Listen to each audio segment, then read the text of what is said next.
حدیث پاک میں فرمایا قبر میں سزا ملنے لگے گی تو سامنے نماز آ جائے گی، پھر کوئی سزا ملنے لگے گی تو سامنے صدقہ آ جائے گا، پھر کوئی سزا ملنے لگے گی تو کسی سے کی ہوئی بھلائی تھوڑی تھوڑی تیاری رکھو، تھوڑی تھوڑی خیر رکھو، تھوڑا تھوڑا کسی مسکین کو کھلاتے رہو، چھپا چھپا کے پیر جمعرات کا روزہ رکھتے رہو، کبھی کبھی سارے گھر میں سوئے ہوں تو رات کو اٹھ کے نفل پڑھ لیا کرو، کچھ راز نیاز کچھ نیکیاں چھپا کے رکھ لو۔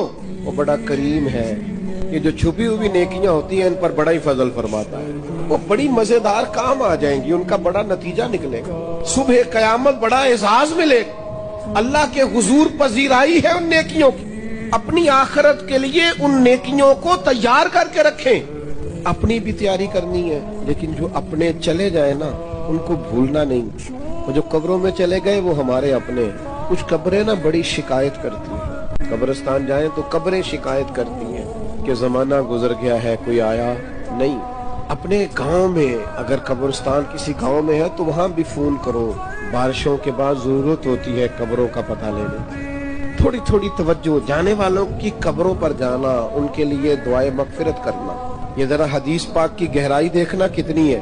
نبی کریم علیہ السلام نے فرمایا ایک بندے کا اللہ جنت میں درجہ بلند کرتا ہے، تو درجہ تو بلند ہوتا ہے بندہ نیکی کرے تو آخرت تو دار الجزا ہے، وہ دار العمل ہے ہی نہیں، اب درجہ کیوں بلند ہو رہا ہے؟ تو بندہ عرض کرتا ہے مالک اب تو میں نے کوئی نیکی نہیں کی، اب میرا درجہ کیسے بلند ہوا؟ تو اللہ فرمائے گا تیرے پچھلوں نے تیرے لیے دعا کی ہے، بخش میں نے پہلے دیا ہے، لیکن اب جب وہ دعا کریں گے تو تیرے درجے بلند کر دیے جائیں گے۔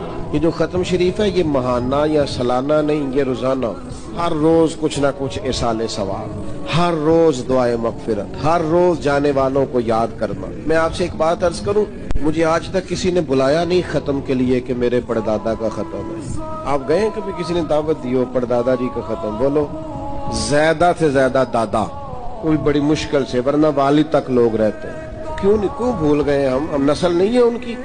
پردادا نہ ہوتے تو دادا ہوتے تھے، ہم بھول جاتے ہیں اپنے بڑوں کو۔ اپنی نسلوں کو یاد رکھیں، ان کے لیے دعائیں بخشش کریں، ان کا خیال کریں، خاص طور پر اصال ثواب کا اہتمام گاہے گاہے کریں، یہ بڑا ضروری ہے۔ اور قریبی جب دعا مانگتے ہیں نا، جب بھائی دعا مانگتا ہے تو ذرا درد سے مانگتا ہے، بیٹا دعا مانگتا ہے تو ذرا درد سے مانگتا ہے، جب اپنے کوئی دعا مانگتے ہیں تو پھر ان کی دعاؤں کا انداز کچھ اور طرح کا ہوتا ہے۔ ایک